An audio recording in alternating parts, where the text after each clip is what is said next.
അന്യം ഗൈസ്. അപ്പോൾ ഇന്നത്തെ നമ്മുടെ ചാനലിൽ വീഡിയോയിൽ ക്യാൻഡിലില്ല ഗൈസ്. ക്യാൻഡിൽ കേടായിപ്പോയി. അതിൻ്റെ ഒരു വിഷമത്തിലും കൂടിയാണ് ഞാനിത് ചെയ്യുന്നത്. പിന്നെ ഞാൻ 2-3 ദിവസമായി ആലോചിക്കുന്നത്, ഈ ബോറടിക്കുന്ന സമയത്തൊക്കെ എന്ത് ചെയ്യും, എന്തൊക്കെ ചെയ്യണം എന്നൊക്കെ ഇങ്ങനെ ആലോചിക്കണം. അപ്പം ഞാൻ വിചാരിച്ചു അതിനെപ്പറ്റി എന്ത് സ്പ്രെഡ് ചെയ്യാമെന്ന്. നമ്മൾ ഒട്ടുമിക്ക പേർക്കുള്ളൊരു ശീലമാണ് തോന്നുന്നു എനിക്ക്. ബോറടിക്കണോ പറയും, പക്ഷെ നമ്മൾ ബോറടി മാറൊന്നും ചെയ്യില്ല. സ്റ്റില്ലിങ്ങനെ ഫോണിൽ തോണ്ടിക്കൊണ്ടേയിരിക്കും. ഞാനും ഇങ്ങനെയൊക്കെ തന്നെയാണ് ഗൈസ്.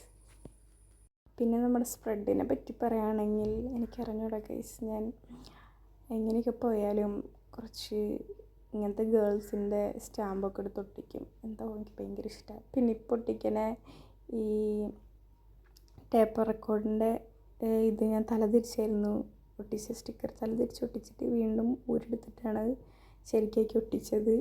ബട്ട് ഞാനത് വീഡിയോയിൽ കാണിക്കുന്നില്ല. പിന്നെ എനിക്ക് അധികം ആലോചിക്കേണ്ടിയൊന്നും വന്നില്ല ബോറടിക്കുന്ന സമയത്ത് എന്താ ചെയ്യേണ്ടതെന്ന്. എന്തെല്ലോ എഴുതി കൊടുത്തു, കുറേ ഹോബീസൊക്കെ ഉള്ള കാരണം. എന്നിട്ടതൊരു മെമ്മോ പാഡിൽ എഴുതി ഒട്ടിച്ചു കൊടുക്കുന്നുണ്ട്. ഈ ചാനൽ ഞാൻ ചെയ്യുന്ന സമയത്ത് എനിക്ക് തോന്നിയതാണ് ഗൈസ്, ഭയങ്കര സിമ്പിളായിപ്പോയോ. എന്നിട്ട് ഞാൻ ആ സിമ്പിളായി ഇതൊക്കെ മാറ്റാൻ വേണ്ടി 2-3 സ്ഥലത്തൊക്കെ വാഷി ടാപ്പ് ഒട്ടിച്ചു കൊടുത്തു. പിന്നെ ഒരു ഏരിയ പ്ലെയിനായി കിടക്കുന്നുണ്ടായിരുന്നു, അവിടെ ഞാൻ സ്റ്റിക്കർ ഒട്ടിച്ചു കൊടുത്തിട്ട് 2-3 എന്തൊക്കെയോ കുറച്ച് പോലെ എന്തൊക്കെയോ എഴുതി കൊടുത്തിട്ടുണ്ട്.